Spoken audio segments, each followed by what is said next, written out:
तो इतने जहरीले दिमाग के नमक हराम को किसी भी कीमत पर बेल नहीं मिलनी चाहिए। यार कितने जाहिल, कितने बेवकूफ आदमी हो यार।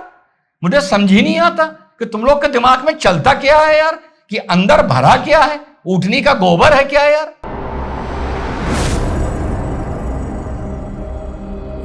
हेलो नमस्कार, सत श्री अकाल, अस्सलाम वालेकुम। कैसे हैं जनाब। तो उमर खालिद और शर्जिल इमाम, नाम तो सुना होगा, कि बेल एप्लीकेशन एक बार पुनः एडिशनल सेशन जज समीर बाजपेयी जी ऑफ करकरडूमा कोर्ट ने खारिज कर दी है। 2020 यूएपीए का जो मुकदमा था, राइट्स के अलावा, प्रोवोकेशन ऑफ राइट्स के अलावा ए लार्जर कॉन्स्पिरेसी क्या थी कि नॉर्थ ईस्ट को भारत से काट दिया जाए।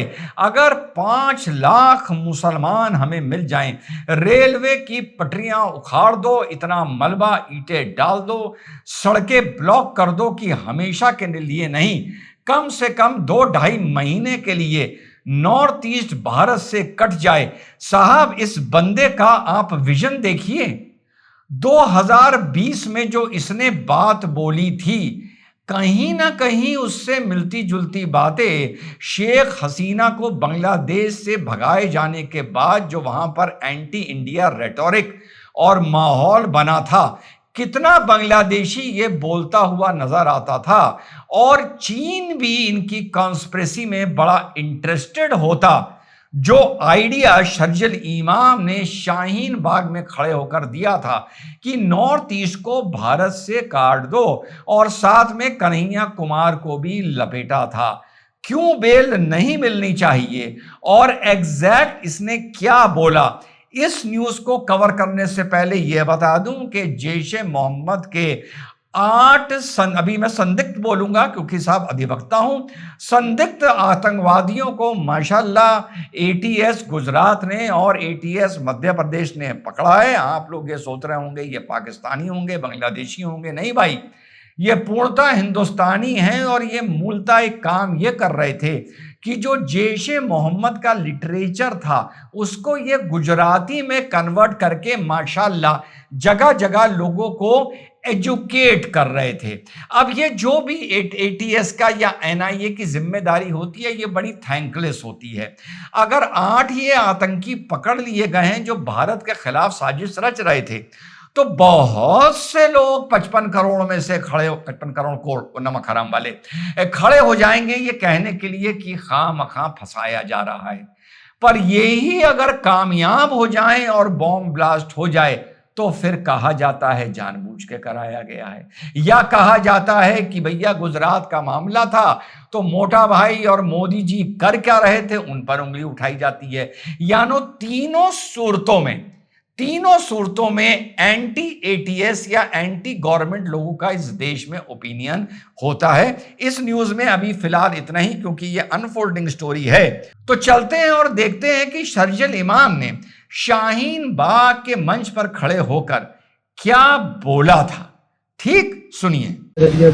अब उसका मसला बस इतना सा है, ये मैं पहले भी शायद अर्ज कर चुका हूँ, 5 लाख लोग हमारे पास हों ऑर्गेनाइज्ड, तो हम हिंदुस्तान और नॉर्थ ईस्ट को परमानेंटली कट कर सकते हैं। पर परमानेंटली नहीं तो कम से कम 1-8 महीने के लिए तो कट कर ही सकते हैं। मतलब इतना मवाद डाले पटरियों पर, रोड पे, उनको हटाने में 1 महीना लगे, है कि नहीं। जाए एयरफोर्स से, असम को काटना हमारी जिम्मेदारी है। असम और इंडिया कट के अलग हो जाए, तभी ये हमारी बात सुनेंगे। असम में जो मुसलमानों का हाल है आपको पता है, सीए नाफिज हो चुका है, वहाँ डिटेंशन कैंप में लोग डाले जा रहे हैं, है ना। और वहां तो खैर कत्लेआम चल रहे हैं, 6-8 महीने पता चलेगा सारे बंगालियों को मार दिया गया, हिंदू हो या मुसलमान, ठीक है जी। आसाम में इसके हिसाब से, इस फूटी कौड़ी के जाहिल के हिसाब से 2020 में कत्लेआम चल रहा था और कह रहा था 2-4 साल में तो पूरा आसाम को मार मार के ये खत्म कर देंगे, सारे बंगाली मार देंगे। इस बात पर भी इसके ऊपर एक अलग मुकदमा होना चाहिए, इस फूटी कौड़ी के जलील नमक हराम के। कितना बंगाली मारा गया, कितना वहां मुसलमान मारा गया। अब भी लोग इसी के साथ खड़े होंगे, जबकि ये जानते हुए कि ये शुद्ध रूप से कुछ और नहीं कर रहा, सिर्फ बकवास कर रहा है। आगे सुनिए। तो अगर हमें असम की मदद करनी है तो हमें असम का रास्ता बंद करना होगा फौज के लिए, समझ रहे हैं, फौज के लिए। और जितने भी जो भी यहाँ से सप्लाई जा रहा है बंद करो, और वो बंद कर सकते हैं क्योंकि फौज के लिए भी रास्ता बंद करना होगा, सब सप्लाई काटनी होगी। चिकन नेक्स्ट मुसलमानों का है, वो जो इलाका है वो मुस्लिम अक्सरियत का जो इलाका है वो मुसलमानों का है। आगे चलिए। कन्हैया जैसे नेता क्या करेंगे, जाके इनकलाब के नारे लगवाएंगे, इनकलाब के नारे लगवाएंगे, फोटो खिंचवाएंगे और चले आएंगे। तालियां होंगी हमारे अवाम की, चेहरा होगा इनका, और उससे एक भी प्रोडक्टिव चीज नहीं निकली आज तक। जी हाँ, प्रोडक्टिव चीज तब निकलेगी जब नॉर्थ ईस्ट और असम को आप भारत से कम 2-2.5 महीने के लिए काट देंगे, फौज के भी रास्ते रोक लेंगे, उधर से चीन अगर अंदर घुस के आ जाएगा और वहां पर कैप्चर कर लेगा तो और इनके मंसूबे कामयाब होंगे। अब ये जो बेल एप्लीकेशन खारिज हुई है, ये एक टेक्निकल ग्राउंड पे खारिज हुई है, क्योंकि इन लोगों का मामला 7-8 लोगों का जब ऑनरेबल सुप्रीम कोर्ट पहुंचा था तो शरजील इमाम को और उमर खालिद को बेल से मना कर दिया गया था। इनका जो प्ली थी वो ये थी कि साहब यहां पर ट्रायल में डिले हो रहा है। खैर, ट्रायल में डिले नहीं होना चाहिए, बतौर अधिवक्ता मैं ये बता दूं, पर जो इन्होंने प्ली ली थी वहां पर ये ली थी, सुप्रीम कोर्ट ने इनकी बेल एप्लीकेशन खारिज कर दी थी। लेकिन उसके बाद गुलफिशा फातिमा और सैयद इफ्तिकार के मामले में उसी सुप्रीम कोर्ट ने कुछ दिन बाद ये कहा, ये ऑब्जर्व किया कि भैया उमर खालिद और शरजील इमाम की जो बेल खारिज हुई थी उसको कंसिडर किया जा सकता था, और इंटरिम बेल देते हुए तस्लीम अहमद को और खालिद सैफी को ये मैटर कि क्या यूएपीए में भी delay of trial and investigation या क्रॉस एग्जामिनेशन ऑफ विटनेसेस के यूएपीए में भी क्या बेल दी जा सकती है अगर इन सब चीजों में डिले हो, तो ये मैटर लार्जर बेंच को सुप्रीम कोर्ट में भेज दिया गया था।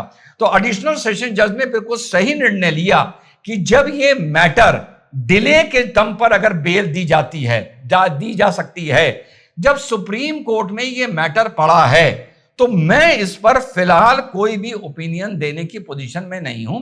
और सुप्रीम कोर्ट ने कहा था कि जब तक प्रोटेक्टेड विटनेसेस का क्रॉस एग्जामिनेशन ना हो जाए या 1 साल इस ऑर्डर के बाद ना बीत जाए, आप बेल एप्लीकेशन उमर खालिद और शरजील इमाम नहीं डाल सकते। तो इन्होंने जो बेल एप्लीकेशन डाल दी वो 1 साल खत्म होने से पहले ही डाल दी, उन्हीं ग्राउंड्स को लेकर कि साहब अभी भी ट्रायल शुरू नहीं हो रहा है। तो इनके वकील ने ये इनको टेक्निकली गलत एडवाइस कर दिया।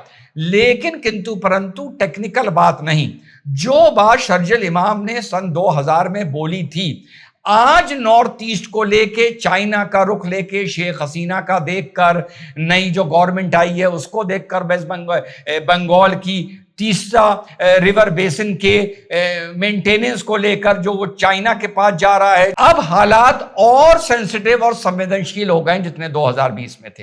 तो इतने जहरीले दिमाग के नमक हराम को किसी भी कीमत पर बेल नहीं मिलनी चाहिए। और साथ में बता दूं, आप इनकी जेहालत देखिए, शाहीन बाग कर दिया, उसके बाद शाहीन बाग और दिल्ली में करना जा रहे थे, लोगों ने इनको रोका, पत्थर चल गया, दंगे हो गए, कितने मर गए। मैं हिंदू मुसलमान नहीं कह रहा कितने हिंदू मर गए, कितने मुस्लिम मर गए, कौन सी आईडी, कौन सी एबीआई का इंस्पेक्टर मर गया, नहीं, कितने मर गए, कितनी लोगों की प्रॉपर्टी जल गई, कितने लोग आज की तारीख में भी जेल में बैठे हुए हैं। इतना तो सही है ना।